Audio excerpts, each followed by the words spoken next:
Selamat hari Selasa teman-teman. Kita bertemu kembali di dalam PA online GKA Immanuel Malang.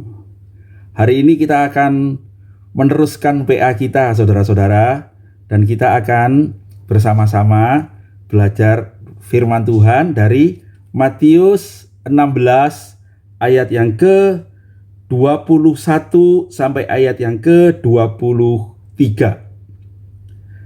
Saya akan bacakan firman Tuhan untuk saudara-saudara. Sejak waktu itu, Yesus mulai menyatakan kepada murid-muridnya bahwa ia harus pergi ke Yerusalem dan menanggung banyak penderitaan dari pihak tua-tua, imam-imam kepala, dan ahli-ahli Taurat, lalu dibunuh dan dibangkitkan pada hari yang ketiga. Tetapi Petrus menarik Yesus ke samping dan menegur dia. Katanya, "Tuhan, kiranya Allah menjauhkan hal itu. Hal itu sekali-kali tak akan menimpa engkau."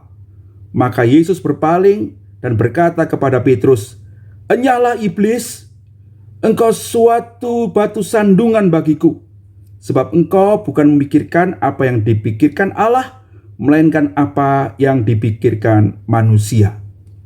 Berbahagialah kita sekalian yang membaca firman Tuhan, menyimpannya dalam hati kita, dan melakukannya di dalam hidup kita. Mari kita berdoa sebelum kita merenungkan firman Tuhan. Bapa yang di surga, terima kasih kami boleh bersama-sama pada saat ini belajar firman Tuhan. Kiranya Engkau memberkati dan menuntun kami dengan kebenarannya. Kami dikuatkan iman dan kami boleh melangkah di dalam tuntunan-Mu. Terima kasih, berkatilah hamba-Mu dalam segala kelemahan boleh menyampaikan firman-Mu, dan kiranya Roh Kudus yang bekerja dalam hati kami semua untuk membuat firman itu hidup di dalam hidup kami. Terpujilah nama Tuhan, demi Yesus Juru Selamat kami yang hidup, kami berdoa. Amin. Nah saudara-saudara, bagian firman Tuhan yang kita baca ini adalah lanjutan dari PA yang lalu. Ya, ketika Tuhan Yesus membawa murid-muridnya ke Kaisarea Filipi, dan di sana dia menanyakan kepada murid-muridnya, "Siapakah aku menurut kamu?" Dan kemudian Petrus menjawab, "Engkau adalah Mesias, Anak Allah yang hidup." Dan kemudian Tuhan memberikan satu proklamasi, satu pernyataan bahwa di atas batu karang itu akan mendirikan jemaatku, dan alam maut tidak akan menguasainya. Ya, ada kunci kerajaan surga diberikan. Apa yang kau ikat di dunia terikat di surga, apa yang kau lepas di dunia terlepas di sorga. Nah, kemudian Tuhan mengatakan, jangan memberitahukan pada siapapun bahwa aku adalah Mesias. Ya, karena Tuhan tahu murid-murid mempunyai gambaran Mesias itu sesungguhnya tidak seperti yang dikehendaki Tuhan. Ya, mereka masih mengharapkan Mesias yang akan mengalahkan orang Romawi. Itu sebabnya hari ini kita membaca bagaimana reaksi Petrus. Nah, menarik, di ayat 21 itu ada satu pernyataan dari Tuhan Yesus tentang penderitaannya. LAI memberikan judul perikop ini adalah pemberitaan pertama tentang penderitaan Yesus dan syarat-syarat mengikut Dia. Yaitu ada pemberitaan pertama. Nah saudara-saudara, Yesus menyatakan pada murid-muridnya ia harus pergi ke Yerusalem, menanggung banyak penderitaan, kemudian dibunuh, tetapi dibangkitkan pada hari yang ketiga. Menarik saudara-saudara ya. Banyak orang menganggap kematian Kristus itu adalah sebuah kecelakaan. Gitu ya. Kecelakaan. Tetapi kalau kita membaca Alkitab, kita mengerti bahwa kematian Kristus di kayu salib itu bukan kecelakaan, tapi direncanakan. Saudara-saudara, ini jadi jelas sekali bagi kita bahwa Tuhan itu bukan kecelakaan ke kayu salib. Bukan dia tidak sengaja loh ditangkap karena dia ada orang-orang jahat, itu bukan. Tetapi sesungguhnya salib itu direncanakan bahkan sejak, kalau kita membaca Injil Matius, kita akan mengerti sejak kelahirannya itu akan ada nubuat ya tentang kematian Kristus itu ya. Nah saudara-saudara, di bagian ini ada pemberitahuan yang pertama. Nanti ada yang kedua, ada yang ketiga. Dari sini kita mengerti saudara-saudara bahwa ketika Tuhan naik di kayu salib, itu sama sekali bukan sebuah kecelakaan, tetapi sebuah perencanaan. Rencana penyelamatan, rencana penebusan dosa manusia. Nah, saudara-saudara sekalian, karena itu mari kita diteguhkan iman kita ya, karena kita mendengar gitu, kadang-kadang ada tantangan-tantangan dari luar yang mengatakan Yesus itu yang menjadikan Kristus itu orang Kristen gitu. Sebetulnya dia bukan siapa-siapa gitu ya. Dia itu mati di kayu salib gitu. Itu kematian yang mengerikan, kecelakaan. Dia tidak berdaya. Buktinya dia mati dan dia tidak bisa melawan. Saudara-saudara, itu adalah klaim yang salah ya, karena kalau kita membaca Alkitab, sesungguhnya Tuhan itu merencanakannya ya, merencanakan ke salib itu. Itulah jalan yang dia pilih. Sebentar lagi kita akan merayakan Paskah. Biarlah kita bersyukur, saudara-saudara. Seperti kata firman Tuhan ya, Allah itu tidak menganggap kesetaraan sebagai milik yang harus dipertahankan, tetapi dia mengosongkan dirinya, mengambil rupa seorang hamba, dan dalam keadaan sebagai manusia dia rela mati, bahkan mati di kayu salib, supaya dia menebus kita. Itu Filipi pasal 2 ya. Nah, saudara-saudara sekalian, karena itu mari kita bersyukur kepada Tuhan. Sungguh Tuhan datang untuk berkorban bagi kita ya. Salib adalah rencana Allah ya. Nah, tapi seringkali kita ini seperti Petrus begitu kan. Dikatakan pada waktu Tuhan menyatakan itu bahwa dia akan mati, dianiaya, Petrus itu merasa wah, enggak gitu ya. Lalu dikatakan di firman Tuhan, Petrus itu menarik Yesus. Saya enggak tahu menariknya bagaimana ya. Ada penafsir mengatakan mungkin Petrus itu menarik ke samping dan kemudian dia berkata, Tuhan, kiranya Allah menjauhkan hal itu sekali-kali tidak akan menimpa engkau. Wah, saudara-saudara, Petrus itu mengasihi Tuhan Yesus, dan dalam kasihnya dia merasa enggak gitu, masa Tuhan akan dianiaya, akan menderita, akan dibunuh. Mungkin dia tidak perhatikan Pak Bakit yang pada hari yang ketiga itu ya. Tetapi dia merasa enggak, saya akan membelanya. Sehingga ketika dia menarik Yesus, sesungguhnya dia mengatakan Tuhan, tidak akan terjadi. Nanti kalau kita urut-urut, kita akan tahu bahwa Petrus itu sesungguhnya mau berkata, ada kami yang membelamu, kayak mengasihimu. Tidak akan terjadi. Tuhan Allah akan menjauhkan hal itu daripadamu. Saudara-saudara sekalian, sama dengan kita bukan? Kita kadangkali merasa lebih tahu daripada Tuhan apa yang harus diperbuat dalam menghadapi masalah-masalah. Termasuk masalah-masalah rohani, termasuk masalah-masalah urusan gereja. Ya, kita menyelesaikan dengan logika kita sendiri, dengan persepsi kita sendiri, dengan cara-cara pikir kita sendiri. Nah, seperti Petrus ketika dia mengatakan Mesias itu tidak dianiaya begitu ya. Mesias itu akan mengalahkan orang Romawi begitu ya. Tuhan akan menolong engkau guru. Engkau akan mengalahkan orang Romawi. Saudara-saudara sekalian, begitulah yang terjadi pada waktu itu ya. Dan kita lalu mendengar jawaban Tuhan Yesus ya. Maka Yesus berpaling dan berkata kepada Petrus, "Enyahlah iblis, engkau suatu batu sandungan bagiku, sebab engkau bukan memikirkan apa yang dipikirkan Allah, melainkan apa yang dipikirkan manusia." Saudara-saudara sekalian, Tuhan Yesus kemudian berkata kepada Petrus, "Enyahlah iblis." Wah, ini mengagetkan ya. Dan kalau kita membaca bahasa aslinya itu memang betul ya. Bahasa aslinya mengatakan, "Menyingkirlah ke belakangku, setan," begitu ada satana gitu ya. "Menyingkirlah ke belakangku satana," begitu ya.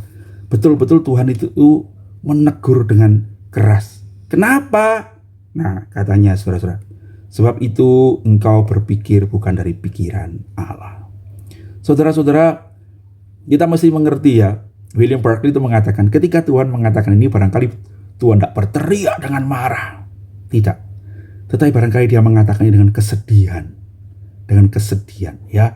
Dengan kesedihan bahwa sesungguhnya murid-muridnya masih belum mengerti hal itu. Yang kedua, itu kesedihan karena dia tahu dia akan mengalami hal itu. Gitu ya. Bahwa dia akan menghadapi pertentangan itu juga. Saudara-saudara sekalian. Dan itulah yang dilakukan oleh si iblis. Ketika Tuhan itu dicobai di padang gurun selama 40 hari 40 malam. Bukan? Salah satunya itu adalah marilah menjauhlah dari rencana Allah untuk pergi ke salib. ambillah jalan yang lebih enak, ya. Ambillah jalan kemuliaan, tunjukkanlah kuasamu, dan kau akan jadi penguasa dunia ini. Tapi Tuhan memilih untuk mentaati kehendak Allah, yaitu mengambil jalan salib. Apakah Tuhan gampang melakukannya? Enggak. Di Taman Getsemani kita mengerti bahwa Tuhan tuh berdoa sampai berkeringat darah. Dia melewati semua itu dalam pergumulan yang berat. Dia berdoa sampai berkata, Tuhan kalau boleh jangan cawan ini lalu daripadaku. Tetapi bukan kehendakku, tapi kehendakmu yang jadi. Saudara-saudara, ketika Petrus itu berkata, Tuhan itu tidak akan terjadi padamu, Yesus itu seperti mendengar kembali apa yang dikatakan iblis. Jangan lewat situ, gitu ya. Itu tidak terjadi padamu. Dan kemudian Tuhan Yesus berkata, enyalah iblis.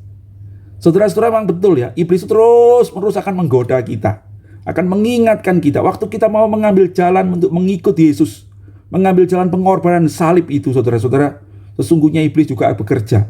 Kita ingat di dalam Lukas pasal 4 dikatakan, setelah iblis itu gagal mencoba Yesus, maka dia mengundurkan diri. Tapi Lukas menambahkan nih, dan menunggu saat yang baik.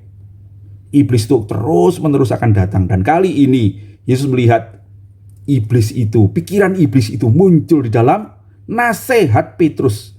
Dan justru nasihat itu nasihat karena dari orang yang mengasihi dia. Saudara, apa yang paling sulit dalam hidup kita ini? Kalau kita mesti menolak nasihat orang yang mengasihi kita. Petrus sungguh-sungguh mengasihi Tuhan Yesus, tapi nasihatnya salah.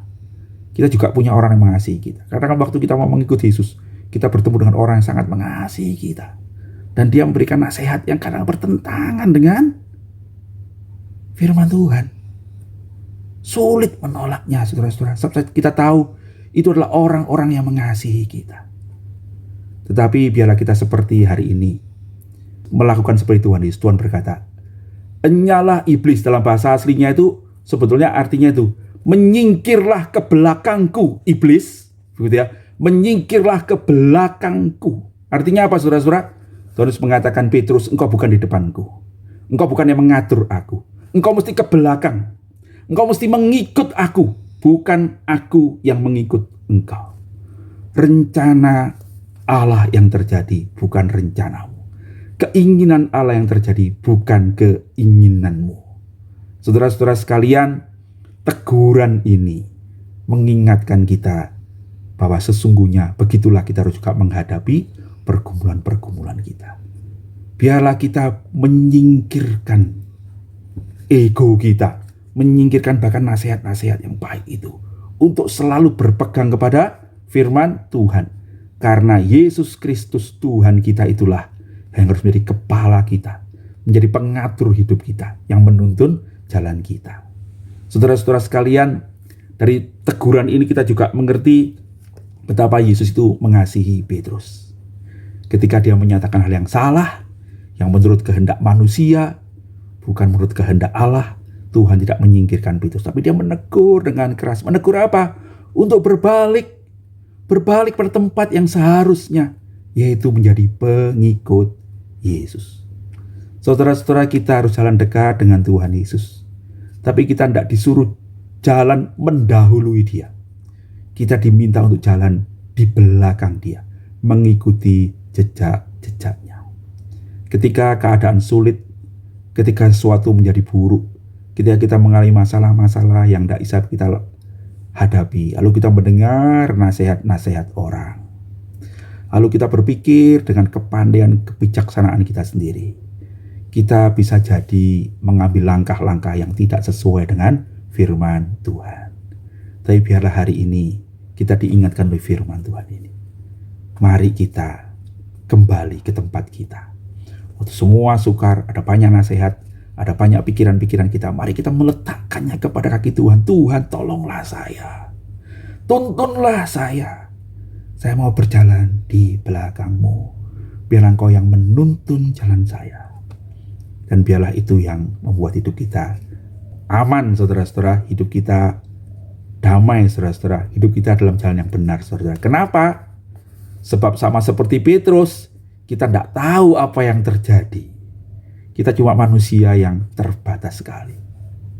Tetapi kalau kita menyerahkan semua pergumulan kita kepada Tuhan, Tuhan akan menuntun kita dalam rencananya yang sempurna.